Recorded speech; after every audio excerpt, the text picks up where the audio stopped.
singing la la la la la la la la. What do I got here? This is let me take this sticker off. A nugget. Marijuana, Mary, John, Yana, marijuana, infused nugget. And how much is in here? This is medical cannabis purchased yesterday in the Brookline at Netta. Completely legal. 50 milligrams. 50. That is a lot of cannabis oil of L that I am going to eat, but I'm going to have it in 2 halves. I'm going to have 1 half now and 1 half later because 50 in one fell swoop. See how they wrap it? The sticker of their logo, the trees of the threes. Yes, you can also eat it. You don't have to smoke it. You don't have to vape it even. Although I do both of those. I'm full spectrum marijuana user, not an abuser. Because you don't want to abuse Mary Jane. I don't know if I see using isn't even a good term, right? Right? Yep. 50, let's do 25. Right, well, I'm going to bite it.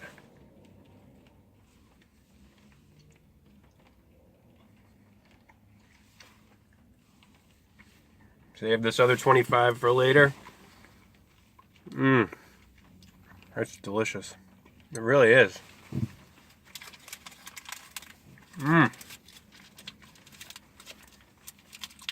You do a great job.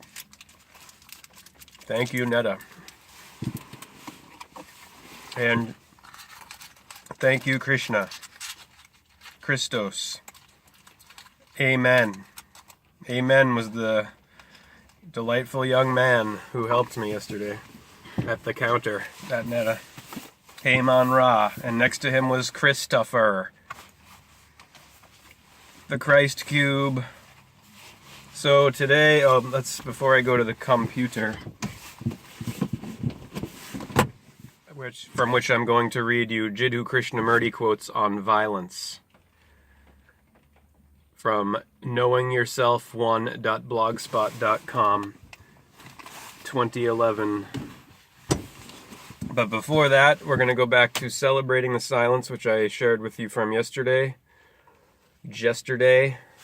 And so interestingly, I read a part of this yesterday, which I'm going to share with you now, which completely contradicted something that I said in the video called The Destructors that I did when I got pissed off at the landscape guy with his blower and the motor and just staring me down as I was trying to make a video in the Whole Foods parking lot on Paradise Road.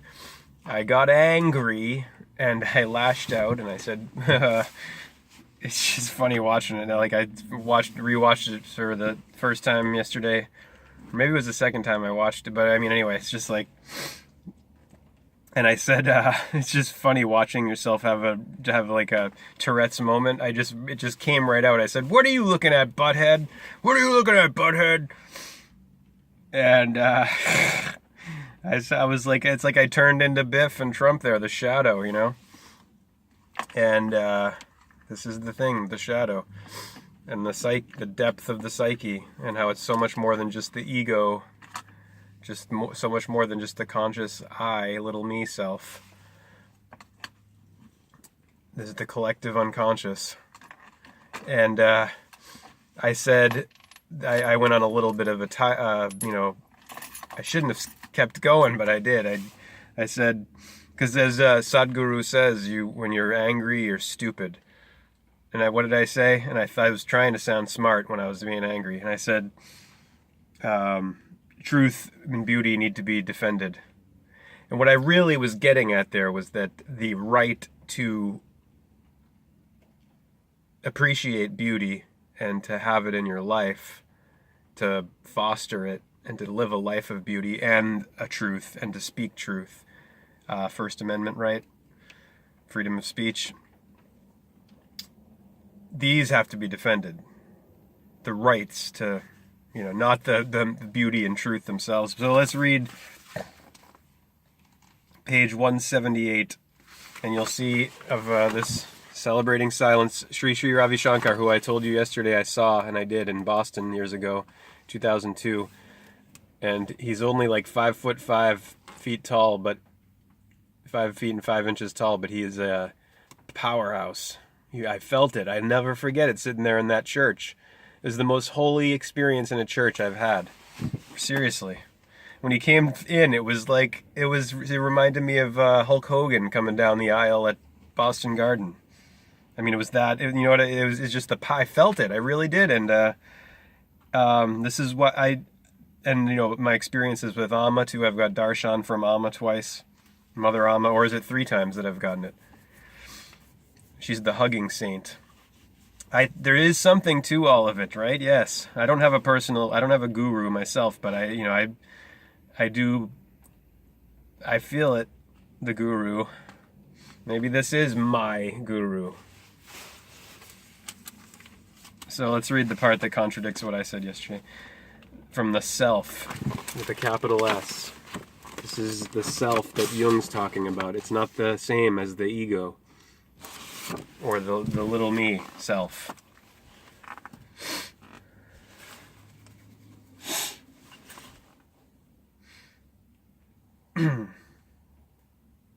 Only that which is temporary, small, or perishable needs protection, while that which is permanent, big, or vast does not.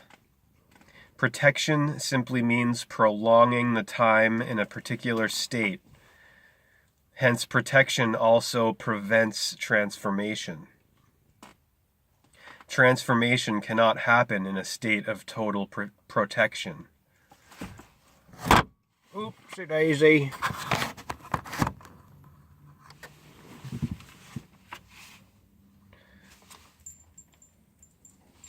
Transformation cannot happen in a state of total protection. At the same time, without protection, the desired transformation cannot happen. A seed needs protection to transform into a plant. A plant needs protection to become a tree. But too much protection can aid or hamper transformation. So the protector should have an idea to what extent he should protect. Both protection and transformation fall within the purview of time and space, and these laws have to be honored in order to transcend time. We are both protected and transformed. This is Hare and Hara. Hare, the protector, and Hara, the transformer. Protection is limited to time, to perishable things. How long can a doctor heal or protect someone? Forever? No. Truth does not need any protection. Peace and happiness do not need protection because they are not temporary. Your body needs protection. Your soul does not. Your mind needs protection. The self does not. See, your mind is not the same as as the self. The self, not yourself. See, this is we're talking about the difference between the macrocosmos and the microcosmos. The miniature self and the maximum self. The magna self, the great self. You are not a drop in the ocean, you are the entire ocean in a drop, says Rumi. You are not a drop in the ocean, you are the entire ocean in a drop. You are not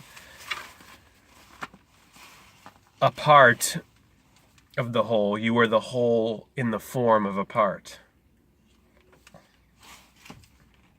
The divine has given you all the small pleasures in the world, but has kept bliss to himself. This is now page 174 in the section on God. 7, 15, 4, adding to 26, number of weeks in a half year. 13 twice, 13 the middle letter of the Phoenician mem, and the mid equals 26 as well. MID, 13 plus 9 is 22, plus 4, D of the door of the Daleth Delta, 26.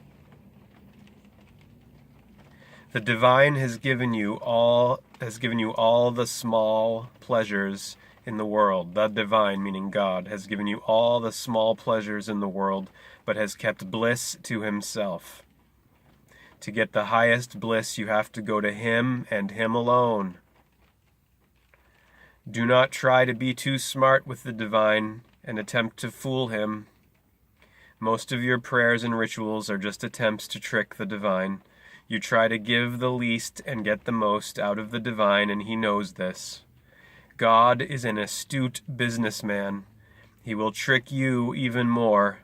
If you go underneath the carpet to find him, he will go underneath the floor. Be sincere in your attempts to go to God. Do not try to outsmart the divine. Once you receive bliss, then everything else is joyful. Without bliss, joy in the world is impermanent. That's at the Montreal Ashram. In Quebec, Canada, July 3rd, 1996.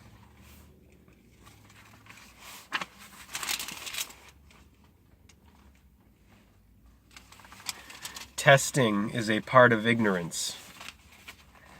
You only test that of which you are not sure. Testing is part of ignorance. You only test that of which you are not sure. If God is testing you, it means God does not know you. How could you ever think that God is testing you? God does not test you because he knows you completely. Your past, present, and future. He knows your strengths and weaknesses, and he alone gives you strength. He does not test you. Only you can test yourself. You test yourself only when you do not have confidence. If you are confident, why would you test? If you are testing yourself, you do not know yourself. Are you testing God? God will never pass your test because he will never show up for it. If he does show up for your test, then he is not God.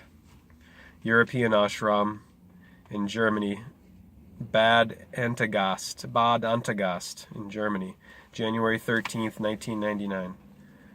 And one more here.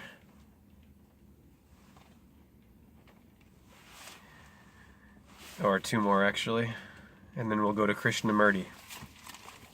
You cannot rest when you have to do something that you cannot do. And you cannot rest when you feel you have to be someone whom you are not. This is the section on Seva, which means service. S-E-V-A, which is anagram with save, S-A-V-E. You cannot rest when you have to do something that you cannot do. And you cannot rest when you feel you have to be someone whom you are not. You are not required to do what you cannot. You will not be asked to give more than you can give. Nothing is expected of you that you cannot do. Doing service involves only doing what you can do. No one wants you to be someone you are not. This realization brings you deep rest. Deep rest. You cannot rest if you are ambitious or lethargic. Both are opposed to good rest. A lazy person will toss and turn at night and be restless. In quotes, restless, without rest. And an ambitious person will burn inside. Deep rest cultures your talents and abilities and brings you closer to your nature. Even a slight feeling that the divine is with you will give you deep rest. Even a slight feeling that the divine is with you will give you deep rest.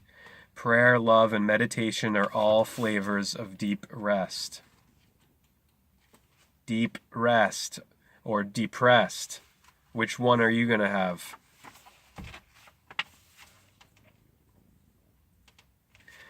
This is the section on true celebration.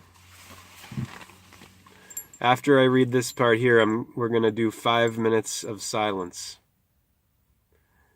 I'm going to ask you to please join me in 5 minutes of silence. And I'm also going to ask, if you're watching this, to not to go ahead and jump ahead of the video, but to actually sit in silence with me for just 5 minutes. And we're going to celebrate that silence. Celebrate. Ra and L in celebrate. The real is real. Human life is a combination of matter, or body and spirit, or vibration. Joy is becoming intense vibration and forgetting that you are matter. Carnal instincts can make you momentarily feel intense vibrations. Momentarily. Carnal instincts can make you momentarily feel intense vibrations.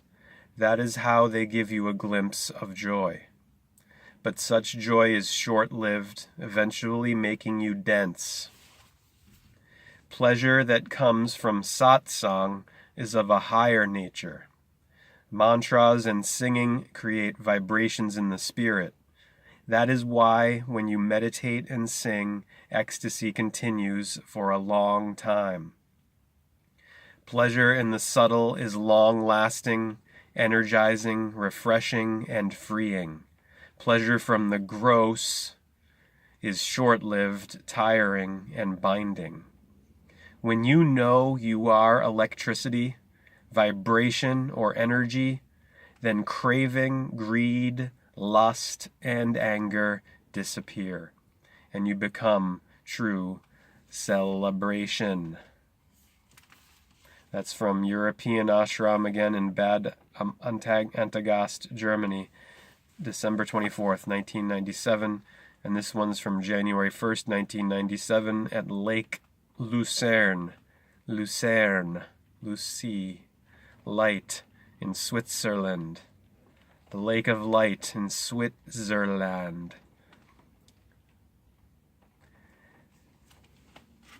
Let time celebrate your presence. Let time celebrate your presence. People usually make a wish for the new year. This is on New Year's Day, January 1st, 1997. People usually make a wish for the new year, but this year make no wish. Let the new year celebrate you. If the new year wants to bring you nicer things, just let it. Usually you are lost in celebration. When you let time celebrate you, you are a winner. You are a witness amidst celebration. When you let time celebrate you, you are a witness amidst celebration. The new year is fortunate because you are living at this time. When you are living for the sake of the world is fortunate. You are not living for yourself, but for the world. Whatever the world needs or wants, you are here for that.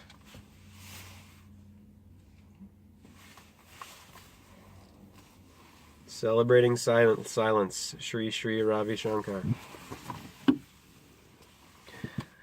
5 minutes of silence preceded by a little bit of Om throat singing.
Please join me in silence. We're going to do long, slow, deep breaths, eyes closed. Your attention focused between the brow and on your breath. On the inhale, very deep with your navel expanding outward as you inhale, and deflating, contracting as you exhale.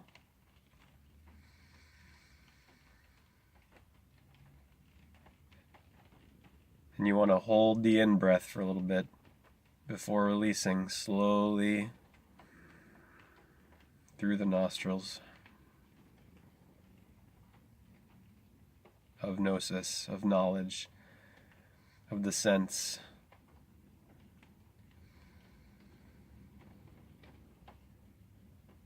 And you'll notice I'm holding a mudra here. This helps me to hold the attention in the center between the brows,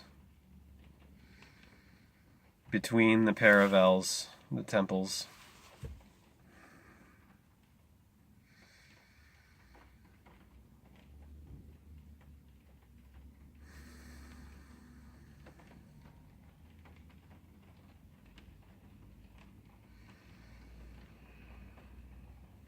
You want to have your back straight, as straight as possible, sitting relaxed.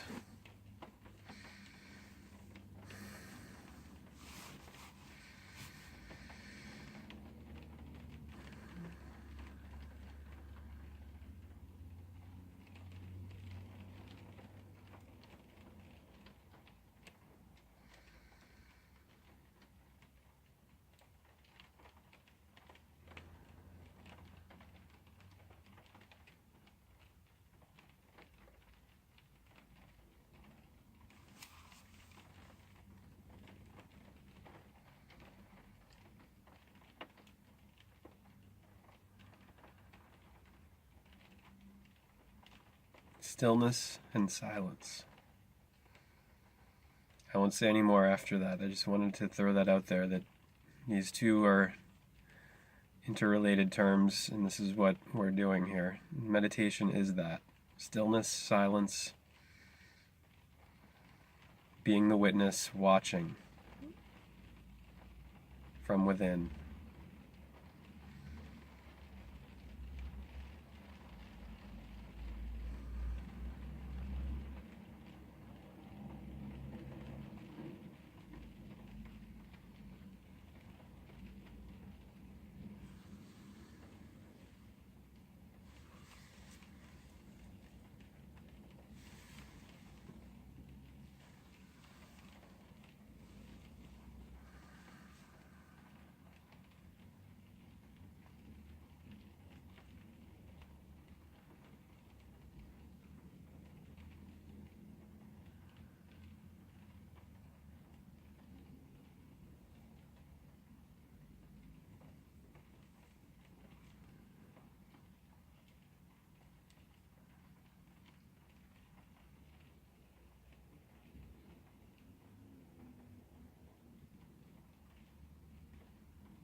Okay, Hare Krishna.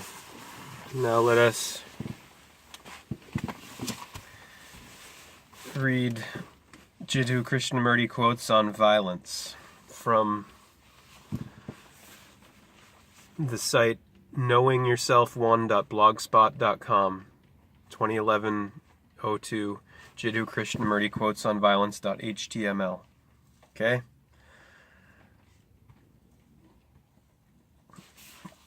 I first encountered Krishnamurti, as I told before, at the bookstall when I was about 18 or 19 years old in Swampscott, the bookstall on Humphrey Street. I got a copy of Freedom from the Known, and I'll never forget sitting on the bus and reading that and having my mind blown and just trying to understand and understanding and not quite understanding, you know. The guy at the bookstall gave me the perfect introduction, though. He said, you know, you kind of messes with your mind a little bit, Krishnamurti, huh?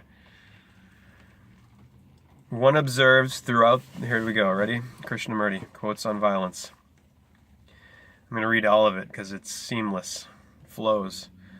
One observes throughout the world there are two fundamental issues, violence and sorrow.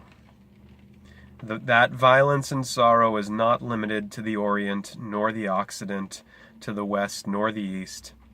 It is part of the human psychological structure. Violence we have accepted as a way of life, in wars, in our business, in our outward social structure, competition, and all the things we know of, how we dislike, hate, get angry, violent.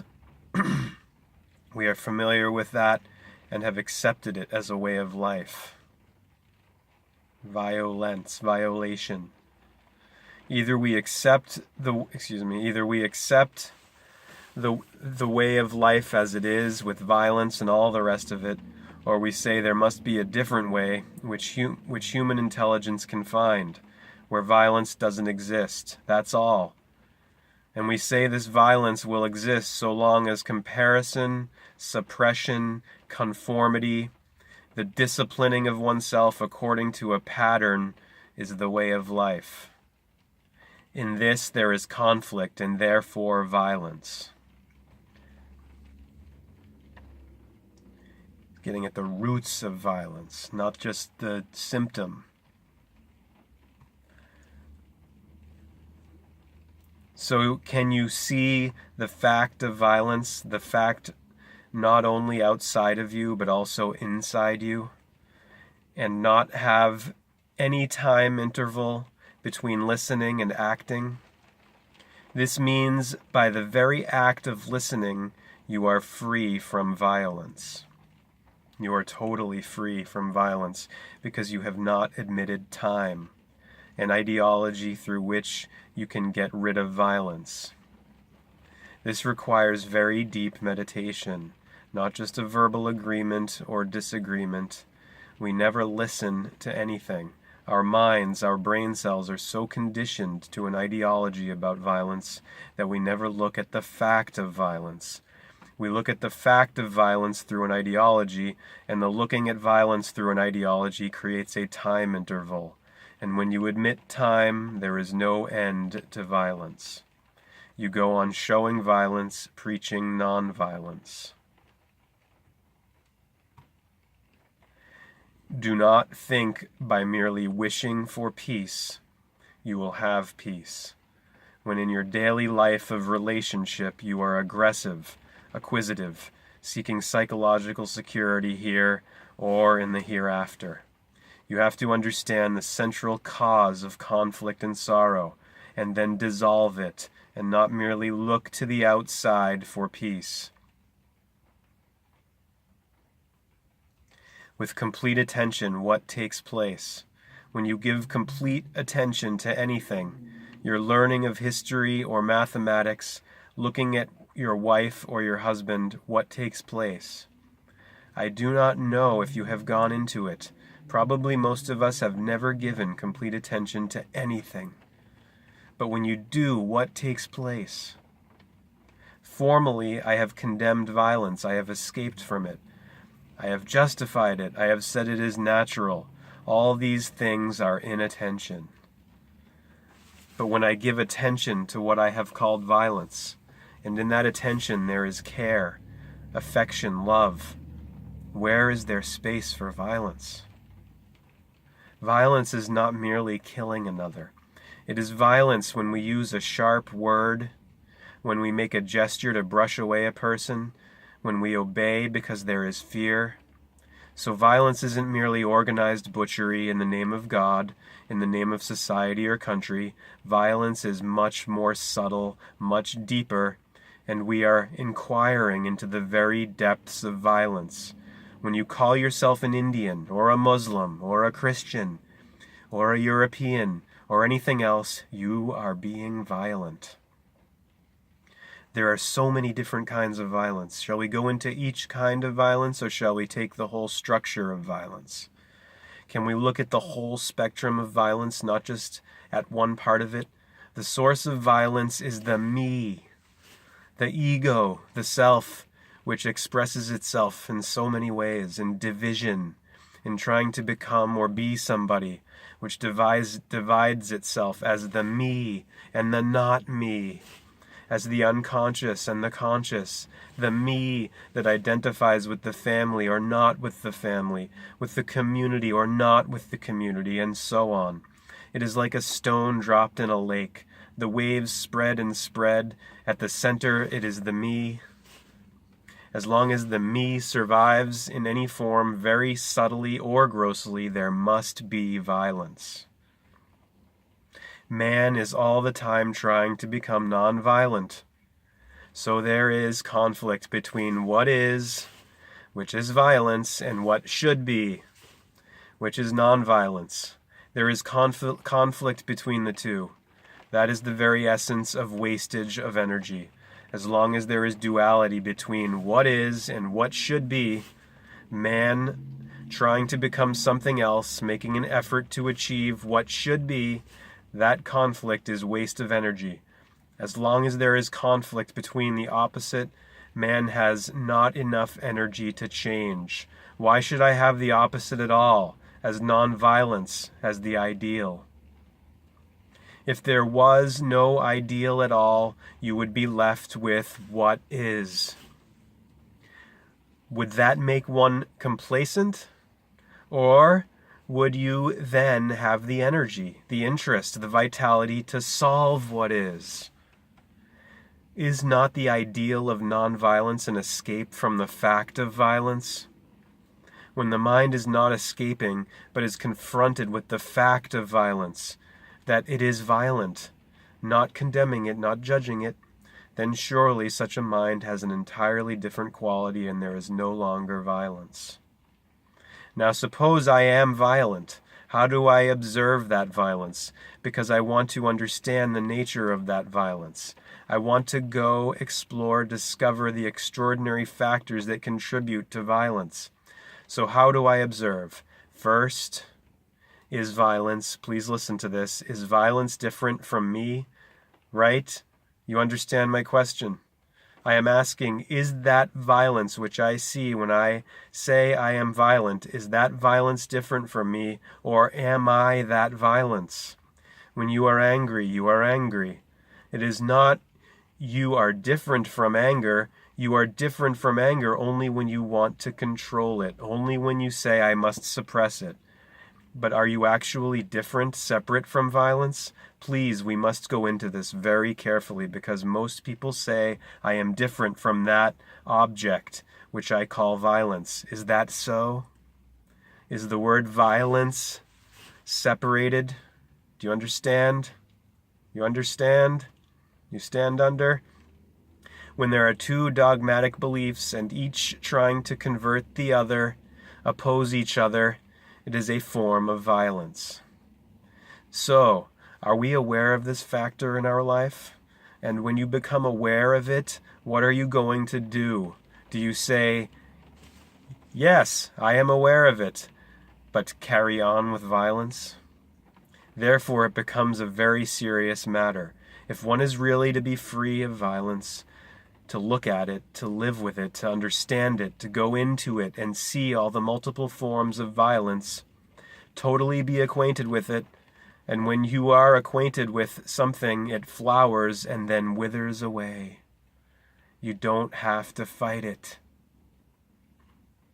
Sir, look, I am violent. I observe it. Because I don't run away from it. I don't suppress it. I don't transform it into something else as non-violence, which is absurd. The transformation of violence into non-violence is stupidity. It has no meaning. So as I am violent, I let it come out, not in action. Let it flower, let it grow. As you watch it, it grows and dies. Haven't you done all this? That is, sir, when you are angry, at that moment of anger, you are not aware, you are full out. Then a second later you say, I have been angry. Right? So you have divided yourself as not being angry and that you have been angry. So there is a division between the observer who says, I have been angry and I must not be angry. Right? So the division brings about conflict, saying, I mustn't be angry. How am I to get rid of my anger? And so on and so on. So on. Whereas if you are aware of anger as it arises and let it come out non-verbally, non-actively, not say, I am going to hit you, let it flower, let it come out, and you will see it disappears very quickly and withers away. And if you do it properly, you are never angry again. Finished.